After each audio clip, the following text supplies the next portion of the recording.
اب دوسری بات کو لیجئے. دوسری بات یہ ہے کہ وہاں پر بھی غلط فہمی کیا ہوتی ہے, عورت اور مرد کا تقابل کیا جاتا ہے. آپ میراث کا پورا قانون پڑھیے سورہ نساء میں, اس میں ماں اور باپ کا حصہ بالکل برابر ہے. اگر عورت اور مرد کی بنیاد پر قرآن تفریق کر رہا تھا پھر تو ماں کا حصہ باپ سے کم ہونا چاہیے تھا. قرآن مجید کہتا ہے بھلے کل واحد منہم السدس, ماں کا بھی 1/6 ہے اور باپ کا بھی 1/6 ہے. وہاں جو فرق کیا گیا ہے وہ لڑکیوں کے حصے میں کیا گیا ہے, اور اس کی وجہ کیا ہے؟ اس کی وجہ جاننے سے پہلے یہ جاننا چاہیے میراث کا قانون مبنی کس چیز پر ہے. دیکھیے بات کیا ہے, بات یہ ہے کہ میں دنیا سے رخصت ہوتا ہوں, رخصت ہونے کے بعد میری جائیداد ہے یا میرے پاس کچھ روپیہ ہے, اس کو تقسیم ہونا ہے. کس کے پاس جانا چاہیے؟ پہلا سوال یہ ہے. عام طور پر انسانی عقل کہتی ہے کہ قریبی رشتہ داروں کے پاس جانا چاہیے. قریبی رشتہ دار کون کون سے ہیں؟ آپ کی اولاد ہوگی, آپ کے ماں باپ ہوں گے, آپ کے بہن بھائی ہوں گے. ان کو تقسیم کرنے کے لیے کس تناسب سے دیا جائے, اس کا فیصلہ کرنے کے لیے انسانی عقل کے پاس کوئی بنیاد موجود نہیں ہے. چنانچہ اللہ تعالیٰ نے اپنا قانون دیا. قانون دینے سے پہلے قرآن مجید نے یہ بتایا کہ قانون میں اب یہ حصے تقسیم کرنے کس بنیاد پر ہوں گے, تو فرمایا اقرب نفعا کی بنیاد پر ہوں گے, یعنی کس کی منفعت تمہیں زیادہ پہنچتی ہے. تو چونکہ لڑکیوں کی منفعت شادی کے بعد ان کے شوہر اور سسرال کو منتقل ہو جاتی ہے, اس وجہ سے لڑکوں کا حصہ زیادہ رکھا گیا ہے. اس کا بھی عورت اور مرد سے کوئی تعلق نہیں ہے. اگر عورت شادی نہیں کرتی, اور جس طرح آپ نے پہلے کہا کہ گھر میں بیٹھنے والی عورتوں کے ساتھ یہ معاملات طے نہ کرو, اگر عورت بھی سوسائٹی میں جاتی ہے تو کیا یہ معاملات بدل جائیں گے؟ جی بالکل, وصیت کا اسی لیے دیا گیا ہے. سب سے پہلے یہ بتایا گیا ہے کہ تم پہلے اپنے حالات دیکھو. اپنے حالات کے لحاظ سے اگر کسی کا حق زیادہ ہے, کسی کی خدمت زیادہ ہے, کسی کی ضرورت زیادہ ہے, یعنی عین ممکن ہے نا کہ آپ نے 2 بچوں کی شادی کی, ان کو پڑھایا لکھایا, ان کو سیٹل کر دیا.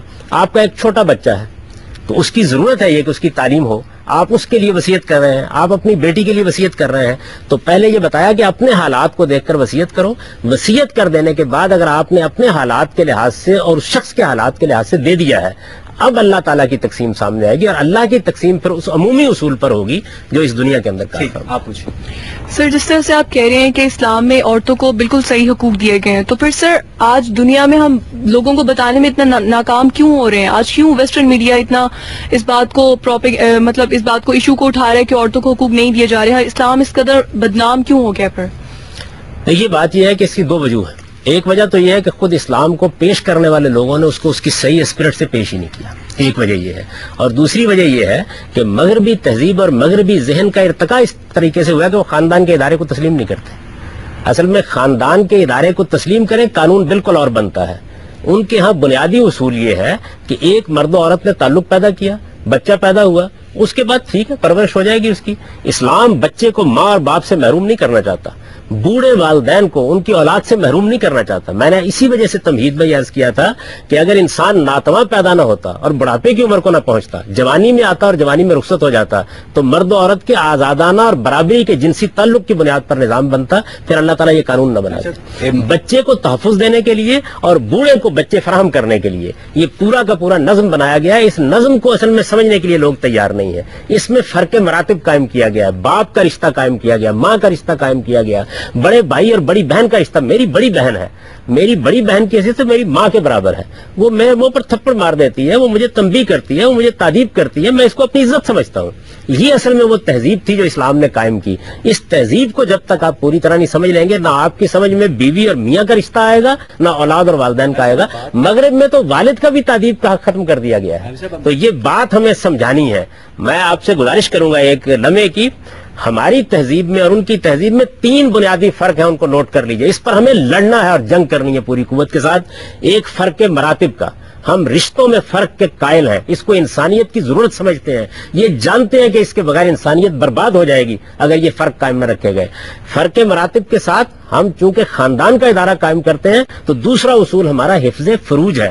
ہم بدکاری کو کسی حال میں گوارا کرنے کے لیے تیار نہیں ہیں. اور تیسری چیز یہ ہے کہ ہم اپنی سوسائٹی سے بیگانہ نہیں ہوتے, ہم امر بالمعروف اور نہی عن المنکر کے اصول کے اوپر برائی کو چاہتے ہیں کہ وہ ختم ہو اور بھلائی کو چاہتے ہیں کہ وہ فروغ پائے. ان کو اصل میں مغربی ذہن قبول کرنے کے لیے تیار نہیں. صاحب اگر ایک مسلمان مرد کو اہل کتاب عورتوں سے شادی کی اجازت ہے تو پھر سورہ بقرہ کی 221ویں آیت کے مطابق مگر ایک مسلمان عورت کو اہل کتاب مردوں سے شادی کی اجازت نہیں ہے, کیوں؟ یہ بات یہ ہے کہ اسلام شادی کے معاملے میں آپ سے چاہتا ہے کہ آپ اپنی توحید کے معاملے میں حساس ہوں. توحید اور شرک کا معاملہ ایسا نہیں ہے کہ جس کو آپ کوئی مذہبی اختلاف یا معمولی چیز سمجھے. اس کائنات کا ایک پروردگار ہے یا اس کائنات کے 10 پروردگار ہیں. توحید اور شرک ایک بستر پر اکٹھے نہیں ہونے چاہیے. اگر کوئی آدمی توحید کے بارے میں حساس ہے تو وہ اسلام سے پوچھے بغیر اس معاملے میں احتیاط کرے گا. چنانچہ شرک کے ساتھ آپ اکٹھا نہیں کر سکتے. تو قرآن مجید نے اصل بات یہ کہی ہے, وہاں مذہبی بنیاد پر گفتگو نہیں کی, بلکہ یہ کہا ہے کہ کسی مشرک کے ہاں کسی مسلمان عورت کے لیے کوئی گنجائش نہیں ہے, اور کسی مشرکہ کے ساتھ کسی مسلمان مرد کی شادی کے لیے کوئی اہل گنجائش کتاب عورتوں سے تو شادی میں وہی عرض کر رہا ہوں. اب اس کے بعد یہ دیکھیے کہ اہل کتاب کا معاملہ یہ ہے کہ چونکہ وہ اصلاً توحید کے ماننے والے ہیں, تو قرآن مجید نے جس وقت اسلام کی عمومی تعلیم عام ہو گئی, شرک اور توحید کا فرق واضح ہو گیا, اور اس بات کا خطرہ نہیں رہا کہ مسلمانوں کی تہذیب کے غلبے میں کوئی اور چیز ان پر اثر انداز ہوگی, تو یہ رعایت دی کہ وہ اہل کتاب کی خواتین کے ساتھ شادی کر سکتے ہیں. اہل کتاب خواتین, لیکن کیا کہتے ہیں, اس کا مطلب اہل کتاب خواتین تو مسلمان مردوں سے شادی کر سکتی ہیں, لیکن جو مسلمان خواتین ہیں وہ اہل کتاب مردوں سے کیوں نہیں شادی میرا بالکل واضح ہے, گھر کی سربراہی جس کے پاس ہونی ہے اس کو اولاد کے بارے میں فیصلے کرنے ہیں, اس کے اثرات اس پر ہونے ہیں. آپ موجودہ زمانے میں دیکھیے, میں نے ایک مرتبہ ڈاکٹر جاوید اقبال صاحب سے پوچھا کہ آپ مجھے یہ بتائیے کہ اس وقت جتنے لوگ بھی مسیحی عورتوں سے شادی کر رہے ہیں ان کے بچوں کا مذہب کیا ہے؟ انہوں نے کہا مسیحی. امریکہ کی ایک خاتون ہے جن کا نام ہے عالیہ صبور. انہوں نے امریکہ میں تعلیم پائی اور اب انہوں نے پی ایچ ڈی کرنے کے بعد 19 سال کی عمر میں ایک ساؤتھ کورین یونیورسٹی میں پروفیسرشپ کا اعزاز حاصل کیا. وہ میتھس کی پروفیسر ہے. لیکن ہمیں پوری اسلامی تاریخ میں ایک مسلمان خاتون سائنسدان کا ذکر نہیں ملتا. کیا پوری اسلامی تاریخ میں مسلمان مردوں نے خواتین کو صرف حرموں تک قید رکھا؟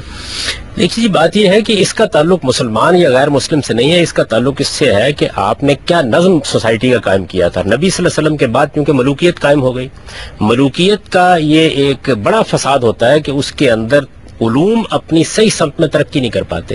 بادشاہ کی جو رضامندی ہے, جو اس کی مرضی ہے, جو اس کی خوشنودی ہے, اس کے مطابق چیزیں وجود میں آئیں گی. آپ مغلیہ سلطنت کو دیکھیں نا, کتنی غیر معمولی سلطنت ہے. بادشاہ سلامت کی دلچسپی یا مسجد بنانے سے یا مقبرہ بنانے سے ہے. تعلیم گاہیں, رسد گاہیں, ان کا کوئی وجود آپ کو نہیں ملتا. تو یہ اصل میں اس ملوکیت کے اثرات تھے جس کے تحت ادارے ہمارے ہاں ڈیولپ نہیں ہو سکے. اس کے اثرات عورتوں پر بھی ہوئے, اس کے اثرات مردوں پر بھی ہوئے. اس کا اسلام سے کوئی تعلق نہیں. صاحب, یہاں پہ ہم گفتگو کو اگلے ہفتے تک کے لیے موقوف کرتے ہیں. ناظرین, اسلام کے نام پہ عورتوں کے متعلق مخصوص سماجی رویے اگر کسی بھی تنقیدی شعور میں سوال اٹھاتے ہیں تو پھر قصور اسلام کا نہیں مسلمانوں کا ہے.